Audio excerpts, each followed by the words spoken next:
It's time again for our monthly wrap up.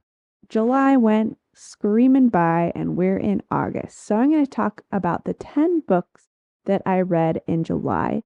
I'll give you a little summary as well as my favorite quote from the book. This is a no spoilers episode, so don't fear, I will not spoil anything for you. That being said, let's jump right in.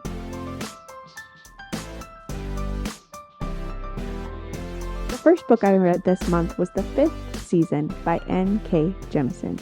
This book follows 3 women. One named Essen, who has just lost her son and is traveling the world to find her daughter after a world-ending event. This book follows 2 other women, one as a young girl and one in her mid-20s, and they're all in different stages of their lives. And it helps us to learn more about the stillness and the people who live in it. We learn about the races, the lore, and the magic of this world through the 3 women and their different journeys. This was a fantastic book and a fantastic first book. It almost reads like lit fic. I initially rated it 4 out of 5 stars, but now that I've read the whole series, I definitely would rate it 5 out of 5 stars. Here's one of my favorite quotes from the book. When we say the world has ended, it's usually a lie because the planet is just fine. But this is the way the world ends. This is the way the world ends. This is the way the world ends. For the last time. The second book I read this month was by Emily Henry, and we all know that I'm a huge Emily Henry fan, so of course I loved this book. This book is about a woman named Daphne who's trying to find herself again after her fiance dumps her for his childhood best friend a few days before their wedding. She ends up moving in with her ex's ex, Miles, who she knows very little about. She just assumes that he's a stoner who does odd jobs. When Miles and Daphne are invited to their ex's wedding, they decide to pretend like they are dating to get back at them. Like any Emily Henry book, this book is about more than just romance. It's about a woman truly finding her place after a lifetime of wandering around and fitting in her life to match others. While I'm not sure this is my favorite Emily Henry book, it's definitely close. I rated this book 5 out of 5 stars. It's a bit spicy, but all her books are. Here's my favorite quote from the book. You, my girl, are whoever you decide to be, but I hope you always keep some piece of that girl who sat by the window, hoping for the best. Life's short enough without talking ourselves out of hope and trying to dodge every bad feeling. Sometimes you have to push through the discomfort instead of running. The third book I read this month was The Near Witch by V.E. Schwab. Now, I just loved The Invisible Life of Addie LaRue, and this book is V.E. Schwab's first novel. So it wasn't nearly as good as Addie LaRue, but it was still a fantastic read. This book is about a girl named Lexi who lives in a very small town called Near. When I say small, it's itty-bitty. Near is tucked into the woods and far away from all of the other big cities, so everyone knows everyone. That is, until a stranger shows up. Coincidentally, when the stranger appears the next morning, a child goes missing. Lexi, who is trained by her father to be a tracker, goes to find the missing boy. However, her uncle keeps telling her to stay inside. However, she chooses to ignore him. She finds the stranger, and he tries to help as well. Of course, the town blames the stranger instead of digging deeper into the mystery. This book was a fun little YA fantasy romance. It's completely clean, and I would say it's suitable for kids 12 and older, though I think 14 and up would probably enjoy this more. I love V.E. Schwab's writing and the complexity of the language that she chooses. If you like a little folklore, witches, or fairy tales, then this would be a great book for you. I rated it 4 out of 5 stars. Here's a quote from the book. The trees all whisper, leaves gossiping. The stones are heavy, thinkers, the sullen silent type. He used to make up stories for everything in nature, giving it all voices, lives. If the moor wind ever sings, you mustn't listen, not with all your ears. Use only the edges. Listen the way you'd look out the corners of your eyes. The wind is lonely, love, and always looking for company. The fourth book I read this month was the second book in the Broken Earth Trilogy by N.K. Jemisin. This book did not disappoint.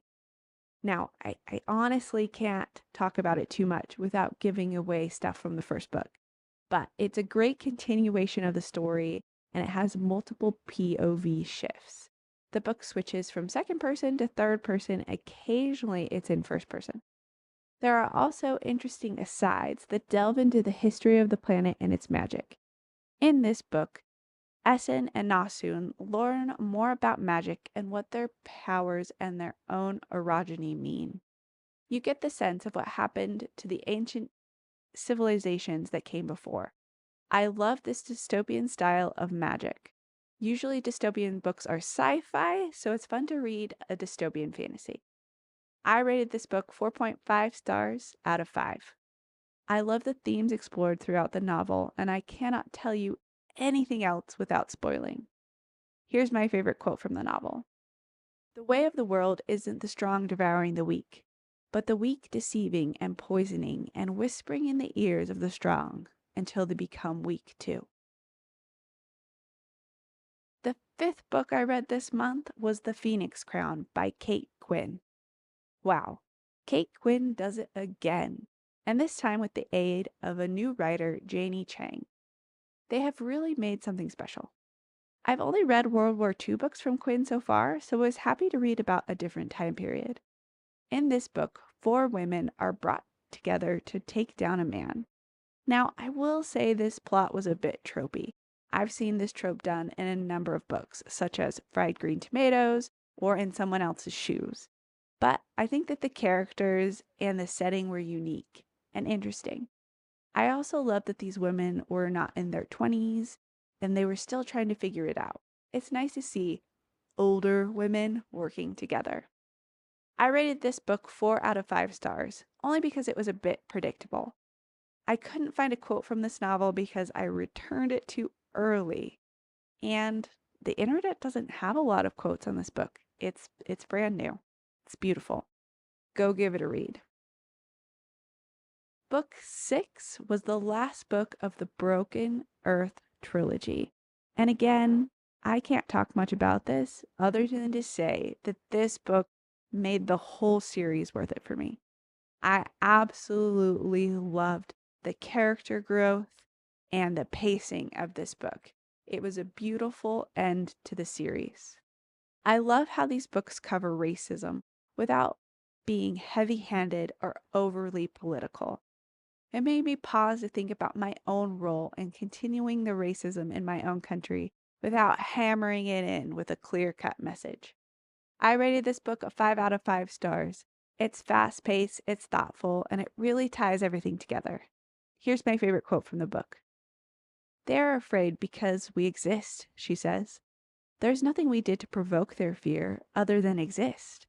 There's nothing we can do to earn their approval except stop existing. So we can either die like they want or laugh at their cowardice and go on with our lives." Book number 7 for this month was Normal People by Sally Rooney. While this book is huge on BookTok and Bookstagram, I wasn't here for it. The first half of the book had me hook, line, and sinker.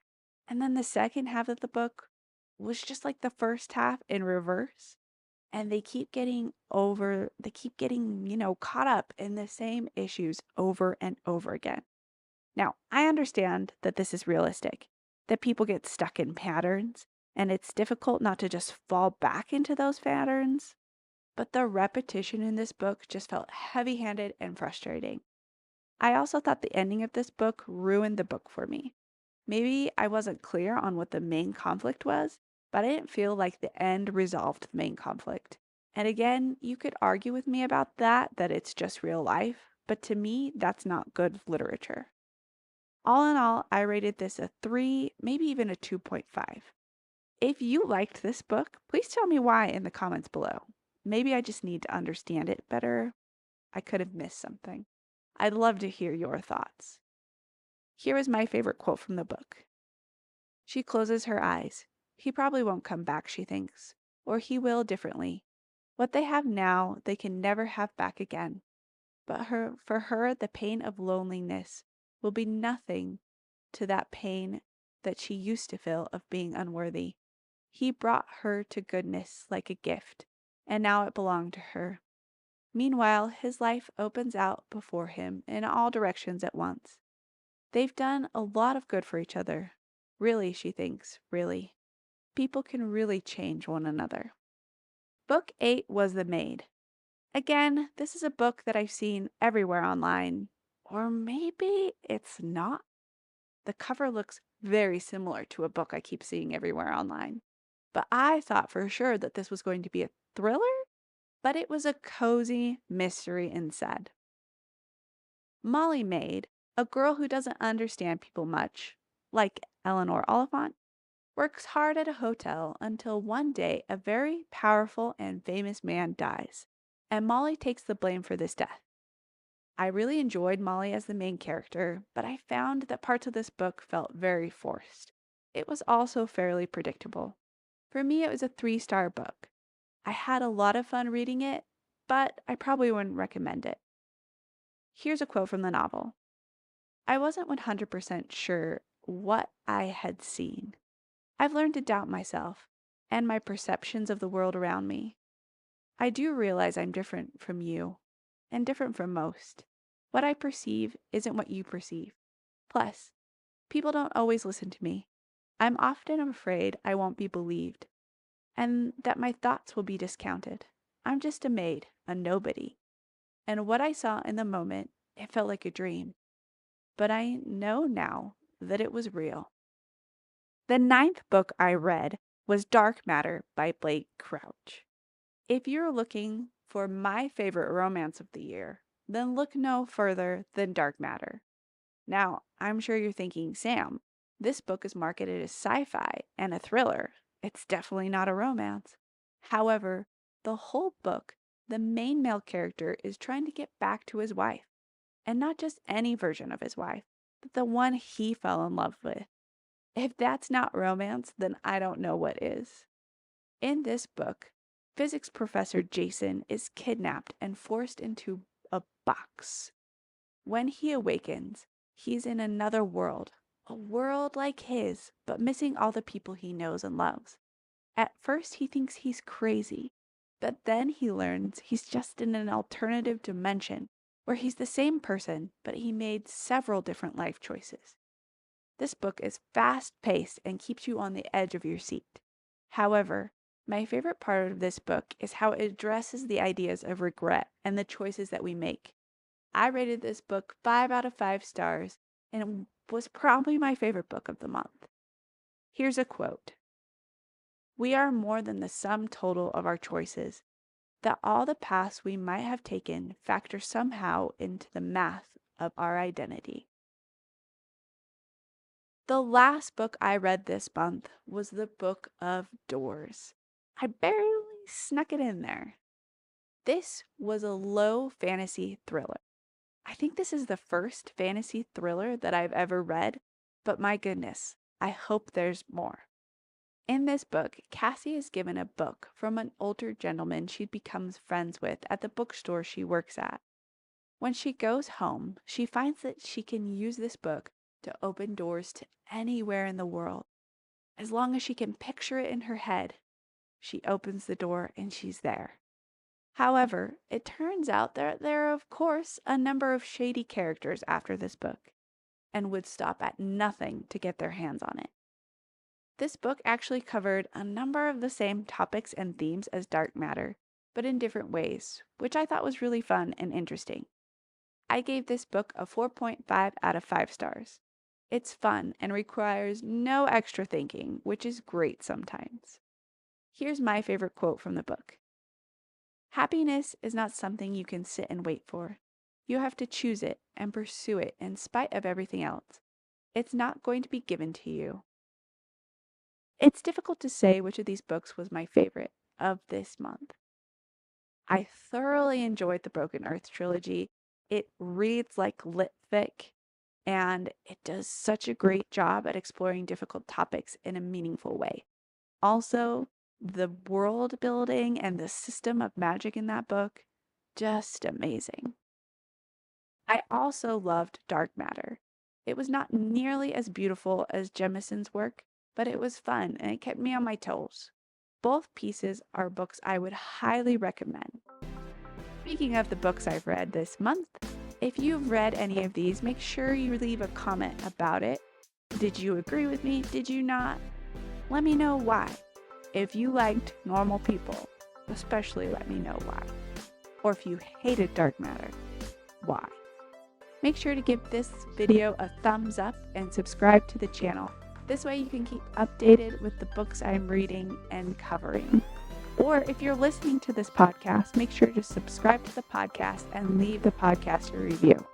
Your reviews help other people to find my content and help grow our reading community. If you want to know what I'm currently reading, you can find me on Instagram, TikTok, or on Goodreads. I try to keep those places updated with my current read. Also, if you want to connect with me, you can send me an email to atyet or atyet33@gmail.com. And make sure you join me next week as I review one of my favorite reads from June, Real Americans by Rachel Kang. Thanks for listening and happy reading. This episode was written by me, Sam Gunther, and edited by Dallin Gunther.